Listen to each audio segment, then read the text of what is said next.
Moving out of your parents' place is one of the biggest milestones in life. It feels like freedom, independence, and finally being in charge of your own space. But here's the harsh truth. Most people have no idea how much money it actually takes to pull it off successfully. Sure, you might think, I just need enough for rent and groceries, right? But the reality is a lot more complicated and way more expensive than most first-timers expect. From hidden upfront costs to bills you didn't even know existed, moving out without enough financial preparation can quickly turn your dream of independence into a stressful nightmare. In this video, we're breaking down exactly how much money you really need before moving out. We'll cover the surprising upfront expenses, the real cost of monthly living, why an emergency fund is non-negotiable, and even how your city or region changes the entire equation. By the end, you'll have a simple formula to calculate your move-out number so you can plan confidently and avoid being blindsided. So, before you pack those boxes, let's make sure your bank account is ready. When people think about moving out, the first number that comes to mind is usually 1 month's rent. But the truth is, your landlord will almost always ask for way more upfront. In most cases, you'll need to hand over first month's rent, last month's rent, and a security deposit, which usually equals another month's rent. That means if rent is $1,000, you're already looking at $3,000 before even stepping into your new place. Next, there are application fees and credit checks. They're not huge, but they add up, typically $30 to $75 each. If you apply to multiple apartments, that's money disappearing before you even have a lease. Then comes the move itself. Renting a moving truck for a day might cost $100 to $200, plus gas. If you're moving far or hiring movers, expect several $100s more. And let's not forget furniture and household basics. Even if you thrift or buy secondhand, you'll need a bed, a table, some chairs, kitchen essentials, and cleaning supplies. Starting from scratch, even a budget setup can easily cost $1,000 or more. When you add all this together, your initial move-out bill often lands between $3,500 and $5,000 for a modest apartment. That's the part no one tells you about, the hidden costs that sneak up before you even live a single day on your own. If you want independence without financial panic, you'll need to budget not just for rent, but for these startup expenses.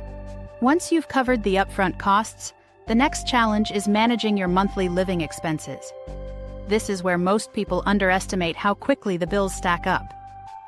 The biggest one is, of course, rent. Depending on where you live, this can eat up anywhere from 25% to over 50% of your income.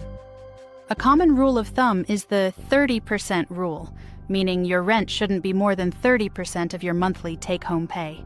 But in big cities, sticking to that is nearly impossible.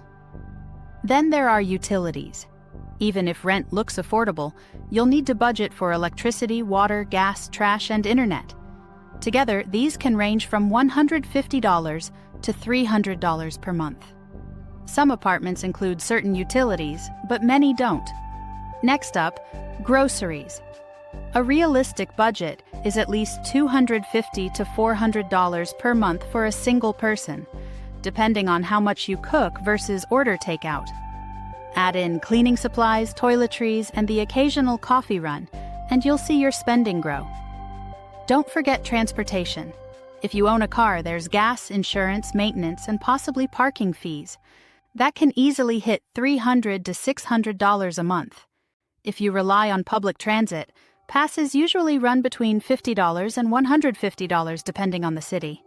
Then we have the sneaky costs, subscriptions and recurring payments, Netflix, Spotify, gym memberships, phone bills. All of these can add up to $100 or more every month without you realizing it. And finally, the wild card, unexpected expenses. Maybe your laptop breaks, your car needs new tires, or your landlord raises rent. These aren't monthly, but they hit hard when they do. When you add all this together, the average single person spends between $1,500 and $2,500 per month just to cover the basics. And that's not including luxuries, vacations, or savings. The key takeaway here, moving out isn't just about affording rent. It's about maintaining a lifestyle you can sustain month after month without falling behind. Now let's talk about something that almost nobody thinks about until it's too late: the emergency fund. Here's the reality: life happens.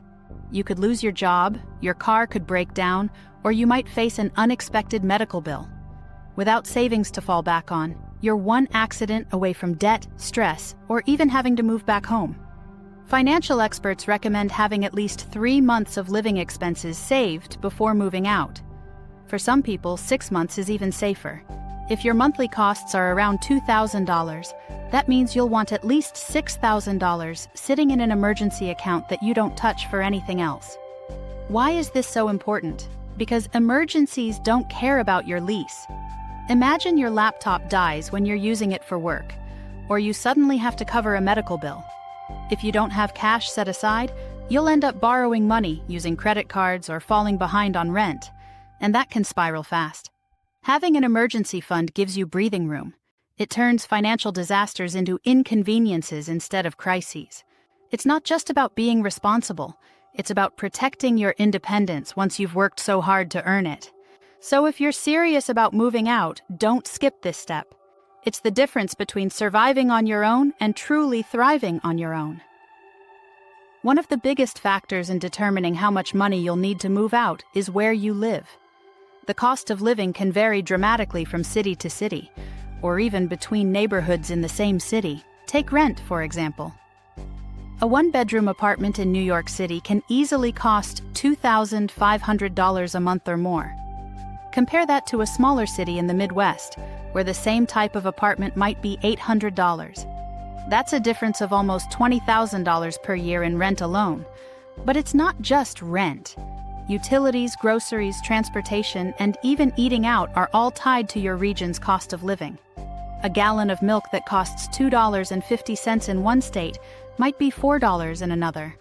Gas prices, public transit fares, and even internet bills can vary widely. This is why it's so important to research your area before moving. There are free cost of living calculators online where you can compare your city to others and see exactly how much more, or less, you'll need to spend. These tools can be a game changer in planning your move-out budget. Another thing to consider: wages often rise in expensive cities, but not always enough to cover the difference. That's why many young professionals moving to high-cost areas end up with less disposable income, even if they're technically earning more. The bottom line: don't copy someone else's budget blindly. Where you live will completely change your financial picture. Knowing your local numbers ahead of time makes moving out far less stressful and helps you avoid unpleasant surprises. By now, we've talked about upfront costs, monthly expenses, and why an emergency fund is essential. But how do you actually figure out your personal move-out number? Let's break it down into a simple formula. Here's the calculation: initial costs plus 3 months of living expenses plus emergency fund equals your move-out number. Let's run an example. Say you found an apartment where rent is $1,200 a month. The landlord asks for first and last month's rent plus a $1,200 deposit. That's $3,600 up front. Add $500 for moving and furniture, and your initial cost is around $4,100. Now, your monthly living expenses, including rent, utilities, groceries, transportation, and subscriptions, add up to about $2,000. Multiply that by 3, and you'll need $6,000 to comfortably cover your first few months. Finally, you'll want an emergency fund. Even a starter emergency fund of $3,000 can make a huge difference. When you put it all together, $4,100 plus $6,000 plus $3,000 equals $13,100. That's your realistic move-out number for this example. Yours might be higher or lower depending on your rent, city, and lifestyle, but the formula works everywhere. Think of it as your freedom number. Once you hit it, you can move out with confidence, knowing you're financially ready to handle whatever life throws at you. So, how much money do you really need to move out? It's not just about having enough for rent. You'll need to prepare for the upfront costs, cover your monthly living expenses, and, most importantly, Build an emergency fund that keeps you safe when life throws curveballs. When you add it all together, the true move-out number often surprises people. For some, it's $8,000. For others in bigger cities, it might be $15,000 or more. The exact number depends on your lifestyle, your city, and how much of a safety net you want. But here's the good news. Once you've saved up that amount, you can move out with confidence. You won't be living paycheck to paycheck or stressing over every bill. Instead, you'll actually enjoy your independence. So if moving out is your goal, start planning today. Use the formula we shared, calculate your number, and work backwards to create a savings plan that gets you there faster. And if you found this breakdown helpful, make sure to subscribe for more real-life money and independence tips. Your future self will thank you.